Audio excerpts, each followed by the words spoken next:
Hora de Saúde. Oferecimento. Neurogênesis. E Oncológica do Brasil. Tratamos o câncer. Cuidamos de você.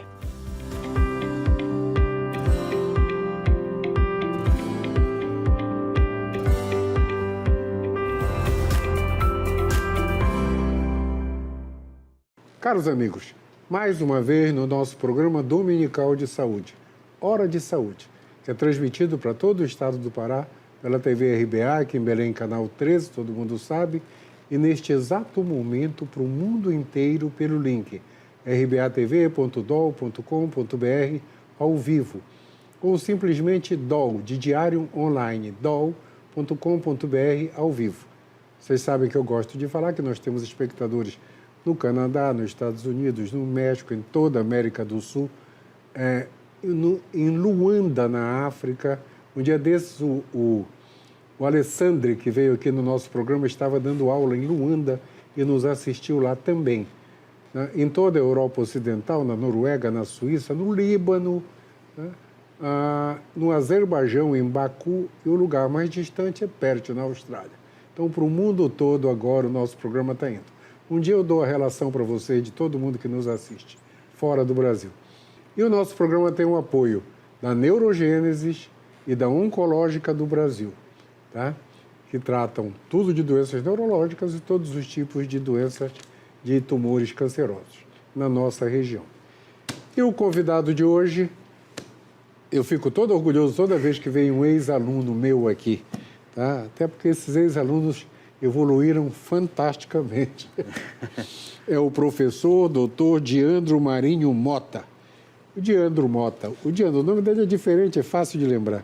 O Diandro é cardiologista, ecocardiografista, fez residência como eu no Dante Pazanese, tem título de especialista da Sociedade de Cardiologia, é doutor em Ciências Médicas pela Universidade de São Paulo, pela USP. Ele possui formação complementar na Escola de Saúde Pública da Harvard, nos Estados Unidos. Ele possui formação complementar em inovação tecnológica. Ele é cardiologista, assistente do departamento de emergência lá do Dante Pazanese, é diretor médico da Health Tech Neomed, assim que pronuncia? É membro do projeto de inovação da Sociedade de Cardiologia do Estado de São Paulo, é professor da Faculdade de Medicina da Unisa. Tudo isso aí. Mas o Diandro foi meu aluno e deixa a gente tremendamente orgulhoso, porque semana que passou houve o Congresso de Cardiologia aqui em Belém e nós o convidamos para a conferência magna. Foi ele que deu para a gente sobre inovação na medicina do mundo. E você que entende de medicina global, primeiro, super obrigado, tá, Diandro? Obrigado mesmo. E qual é o calcanhar de Aquiles da saúde global, da medicina global no mundo? Você que hoje tem uma noção geral do mundo. Professor, eu vou responder essa pergunta, mas antes eu não podia deixar de agradecer pelo convite para estar aqui no seu programa que extrapola as fronteiras do nosso estado. Como você bem falou, tem um alcance que é global. Uhum. E nada melhor do que falar de saúde para que também tenha um alcance global e a gente possa transformar o momento que a gente vive. Para mim é importante demais estar aqui, porque eu estou diante de uma das pessoas que foi uma das maiores inspirações para que eu pudesse seguir na área da cardiologia. Não é à toa que eu segui seus passos e obedeci os seus conselhos quando eu ainda era estudante de medicina.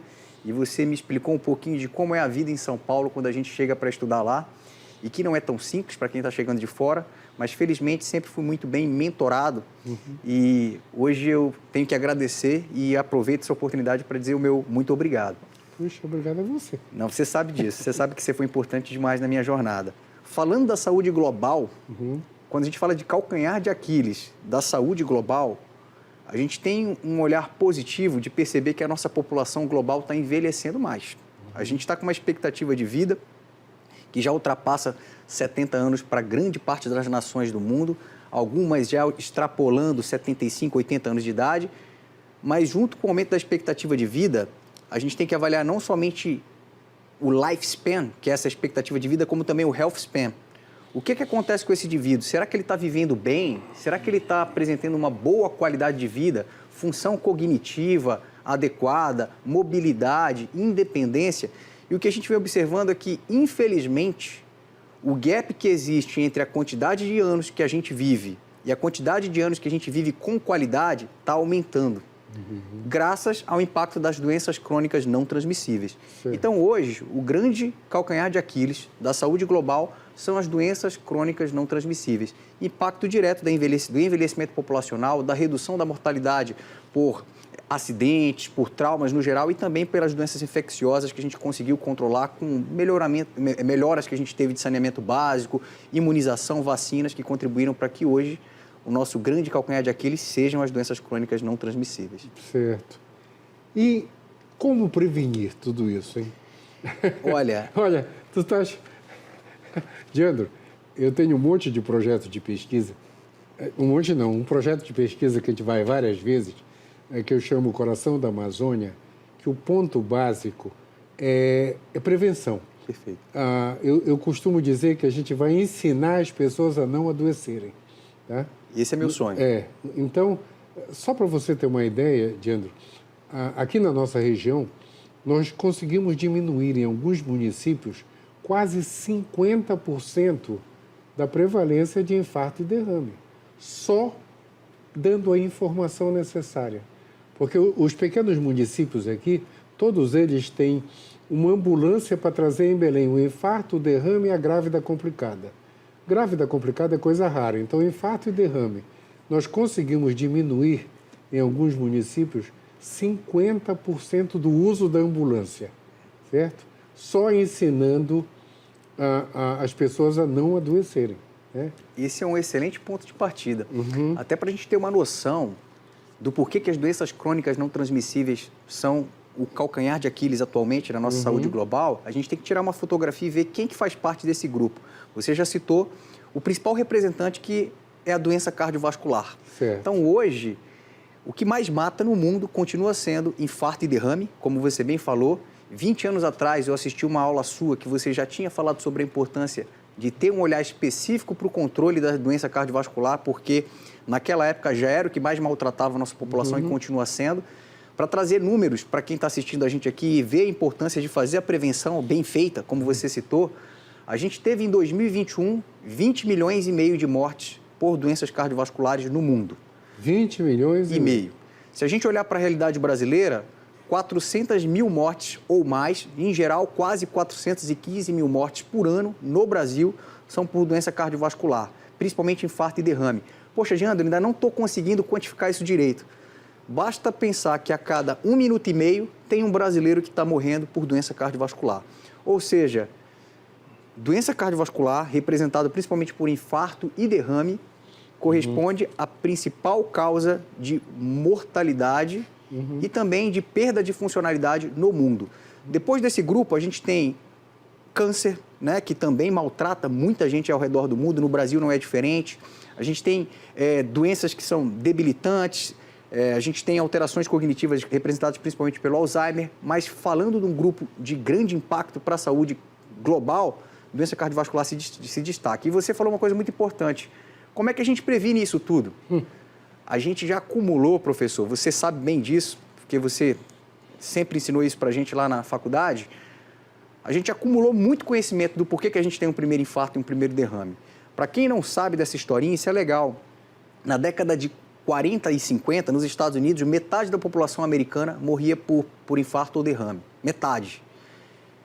Uma figura pública de grande nome, notoriedade, o presidente Franklin Roosevelt, foi acometido por um AVC hemorrágico, um derrame com sangramento intracraniano. Foi quando a população americana falou, não, a gente tem que levar isso a sério, vamos entender por que as pessoas estão morrendo do coração. Foi quando fizeram aquele estudo brilhante, o Framingham, e a gente começou a conhecer fatores que aumentam a chance da gente ter um primeiro infarto, um primeiro derrame, como o tabagismo, o colesterol não controlado, o açúcar descontrolado, a pressão não controlada. E hoje a gente já pode trazer uma métrica aqui que todo mundo que está em casa precisa saber. 90% de todos os casos de primeiro infarto e de todos os casos de primeiro derrame poderiam ser evitados. 90%. Por quê, Diandro? De onde vem isso? Tem 2 grandes estudos, um chama Interheart, o outro chama Interstroke, que demonstraram que 90% dos casos de primeiro infarto, no caso do Interheart, 90% dos casos de primeiro AVC, no caso do interstroke, estão associados a fatores que são potencialmente controláveis, são potencialmente modificáveis. E para o pessoal que está em casa e curioso e quer fazer sua prevenção, já pode anotar quais são esses fatores que são relevantes para evitar um primeiro infarto, um primeiro AVC. Primeiro, colesterol de qualidade ruim, mal controlado. Segundo, tabagismo. Não pense, não faz sentido fumar, ainda mais hoje, isso não está na moda. Terceiro, fatores psicossociais, a gente está falando de estresse e ansiedade. Quarto, hipertensão, muito bem conhecida, pressão elevada, diabetes, que é o açúcar descontrolado, sedentarismo, obesidade, alimentação inadequada, que seja rica em ultraprocessados e pobre em vegetais, falando frutas, verduras, legumes.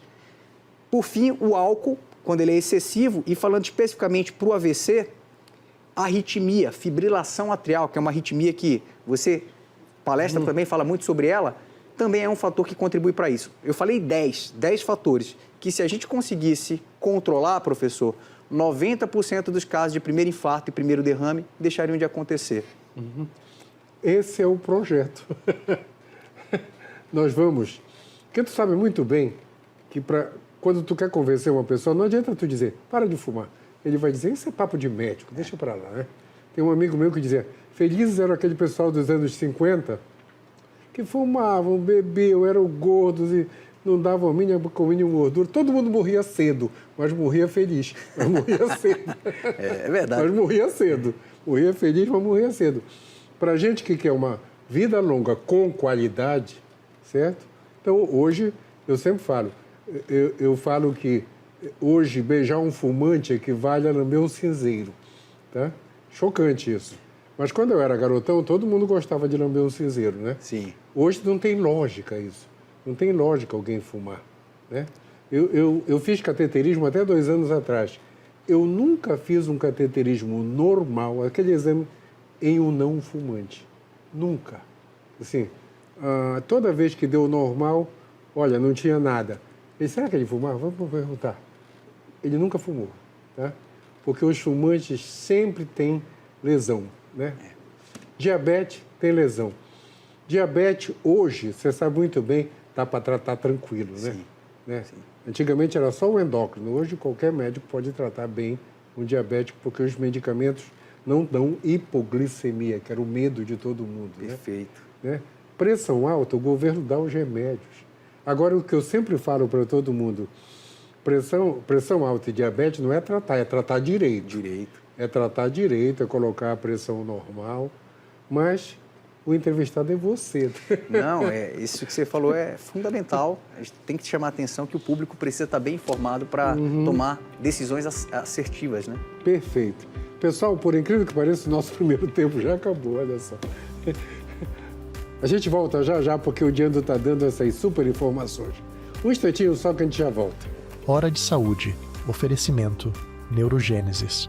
E Oncológica do Brasil. Tratamos o câncer. Cuidamos de você.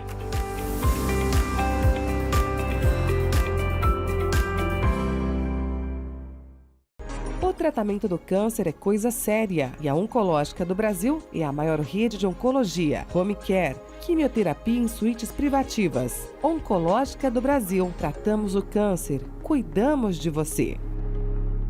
A Neurogênesis atua no mercado de saúde com produtos e serviços que se moldam às diversas tendências da transformação digital. Tem como foco estratégias de atuação na Neurosaúde 4.0. O objetivo é revolucionar o atendimento médico e multiprofissional no contexto da neurociência, com entrega personalizada do diagnóstico à reabilitação neurológica. Neurogênesis, educação, pesquisa e assistência. Fones 984-510900, 3085-1600. Rua Municipalidade 985, 19º andar.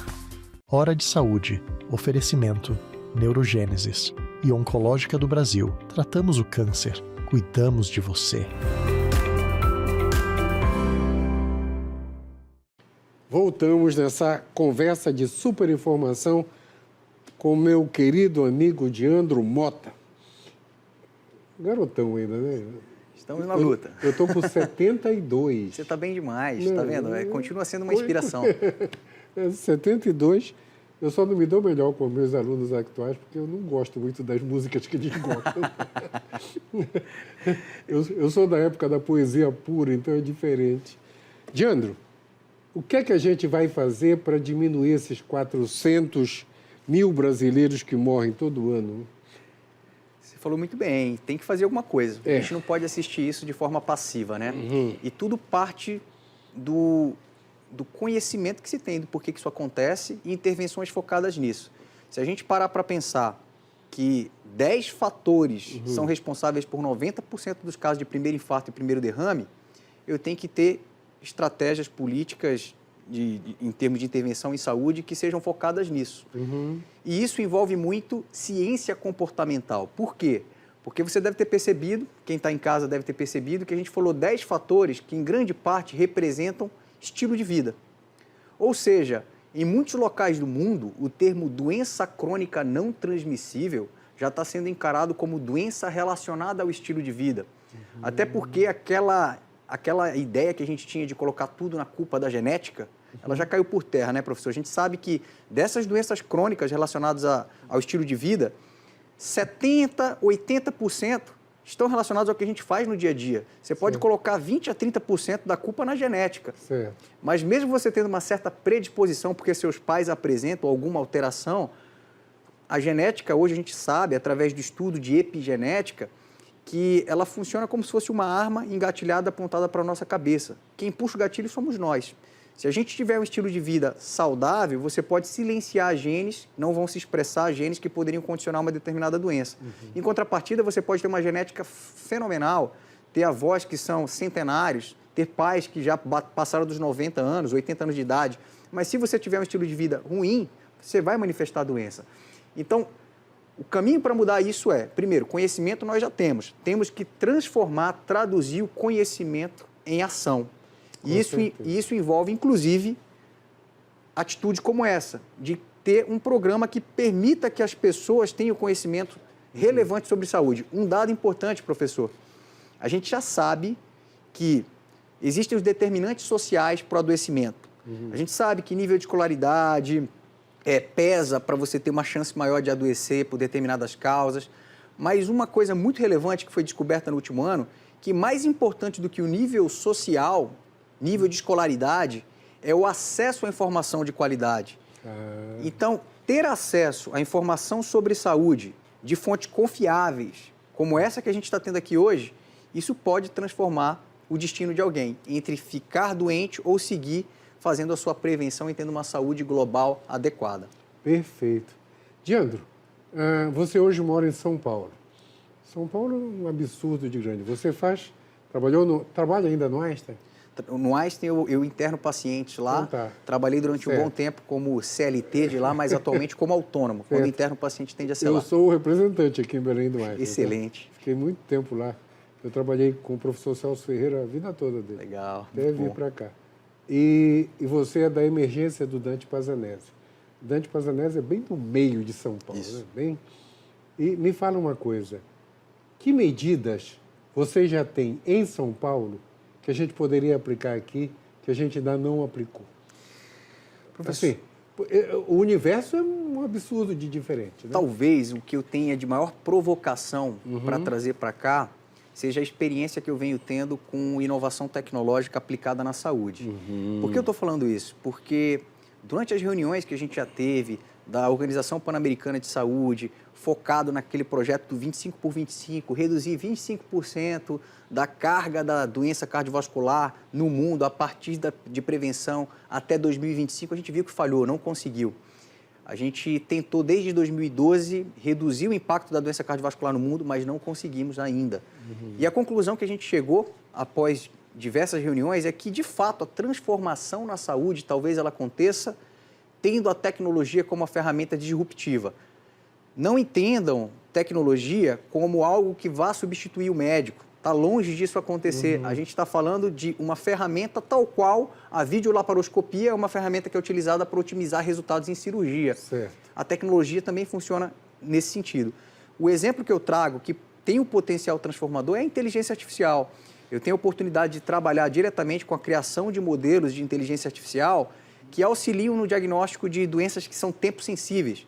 Exemplo, na nossa área, professor, uma das doenças que mais maltratam e dizimam a nossa população é o infarto. Certo. A gente pôde desenvolver um modelo que consegue analisar em 7 segundos se o paciente está diante de um infarto com supra, aquele infarto que representa uma oclusão completa do vaso, e prontamente, em menos de 2 minutos, o nosso médico que está de plantão, ele avalia o que a inteligência artificial já fez de pré-avaliação e confirma aquele achado ou não.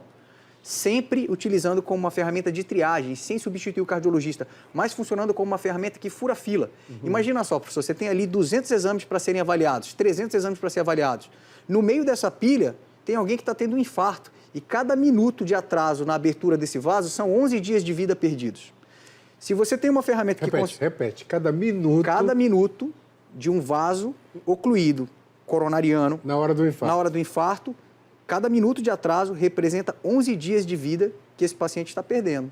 Isso a gente tem de um registro da década de 90 que demonstrou isso para a gente.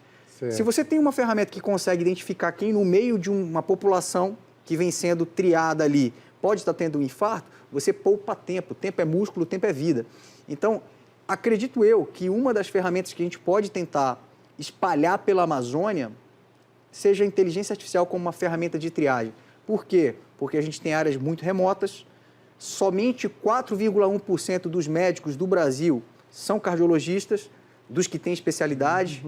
E um dado que é interessante de uma pesquisa que a gente fez também por lá, 84% dos médicos que trabalham em pronto atendimento não se sentem seguros para interpretar eletro. Eles não se sentem seguros para interpretar eletro. E está falando aqui uma pessoa que fez seu curso de eletro quando estava na faculdade e continua estudando sempre, porque não é simples. Não é simples. Com certeza. Se a gente tem ferramentas que auxiliam nisso, melhorando a nossa acurácia, por que não colocar, sobretudo nas regiões mais remotas do nosso país, que tem dimensão continental? Com certeza. Eu acho que talvez esse seja um caminho bom para começar. Bom para começar mesmo. Primeiro, que em todo lugar deveria ter um eletrocardiógrafo, né? Até porque o eletrocardiógrafo é mais barato que uma geladeira. Mais barato que uma geladeira. Então, não tem por que não ter. Perfeito. Né?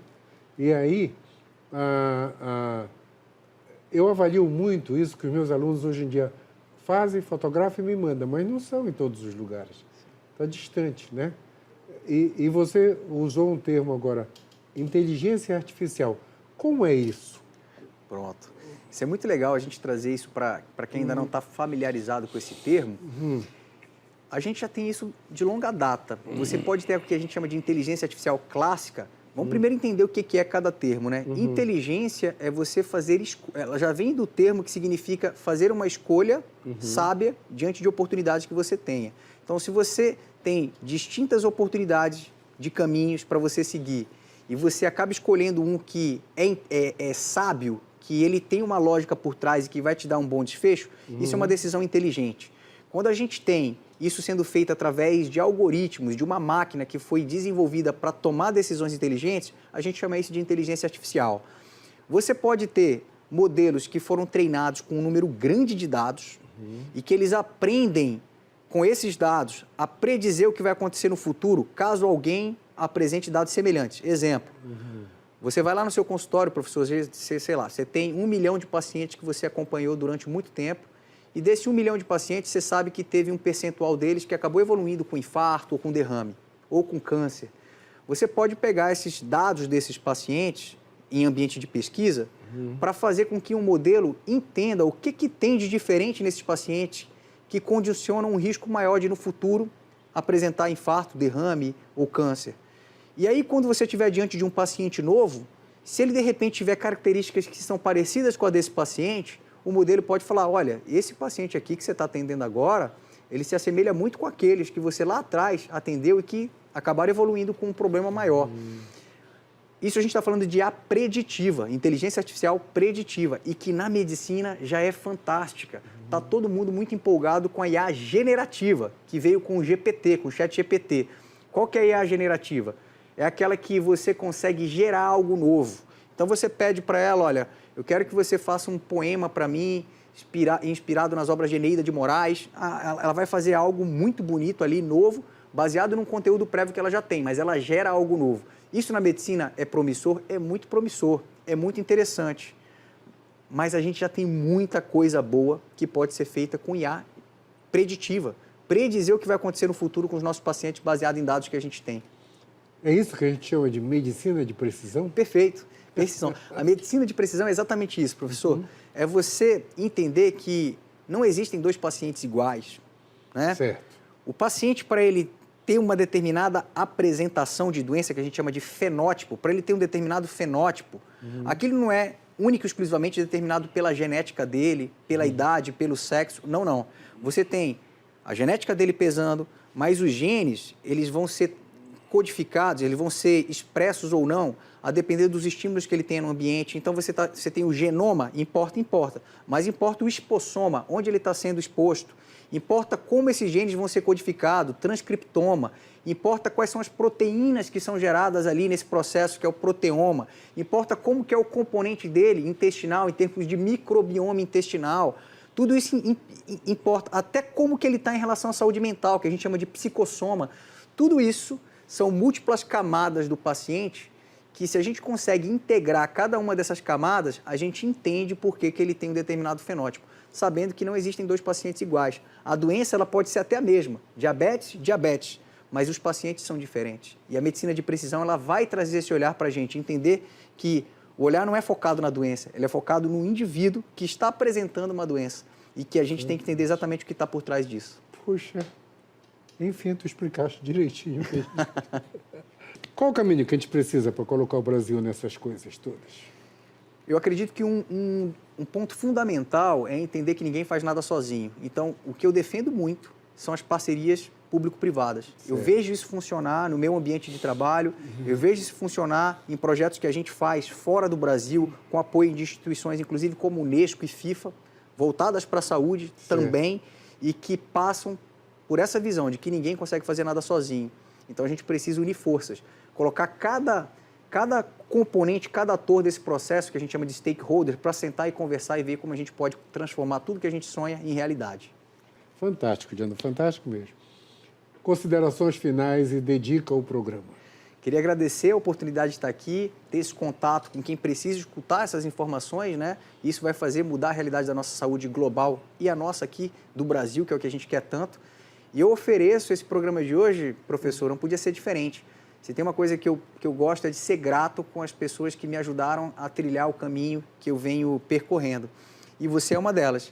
Então, eu queria demais agradecer e oferecer esse curso a cada profissional que desempenha a sua função de maneira ética, respeitosa e inspiradora, porque se a gente quer um Brasil melhor lá no futuro, a gente tem que inspirar as gerações atuais. E eu fui muito bem inspirado. Então, eu queria agradecer aos meus mentores, meus professores, sendo você um deles. Espero que eu possa um dia estar inspirando alunos como vocês foram inspirações para mim também. Poxa, eu vou ficar meio sem palavras. Super obrigado, amigo. Tu não sabe, você está falando isso agora, tu não sabe, vieram à minha mente agora as pessoas que me ensinaram, o que eu repassei para ti. Eu fui só um elo, né? Eu tive grandes professores, tá? Aqui em São Paulo, tá? Um dia eu faço um programa só em homenagem a todos eles, porque muita gente de alta qualidade. Pessoal, o nosso tempo acabou. Como todo programa eu falo, seja um doador de órgãos, avise a sua família que você é um doador de órgãos, tá? Para todo mundo saber. Eu sou, todo mundo que eu conheço é. E para a situação do TEA, do transtorno do espectro autista, por favor, tirem as crianças da tela por enquanto. Tela é celular, tablet, computador, porque elas melhoram demais. Tá? Melhoram mesmo, eu tenho experiências com isso. É o professor Francisco Soares que fala isso. E, turma, todos os professores que eu conheço, o programa foi todo para vocês. Seja você professor do básico ou do pós-doutorado. Professor é professor eterno e a gente tem um respeito enorme por todos eles. E uma semana iluminada para todos. Domingo que vem a gente está aqui. Tchau. E o Diandro volta. Hora de Saúde. Oferecimento. Neurogênesis. E Oncológica do Brasil. Tratamos o câncer. Cuidamos de você.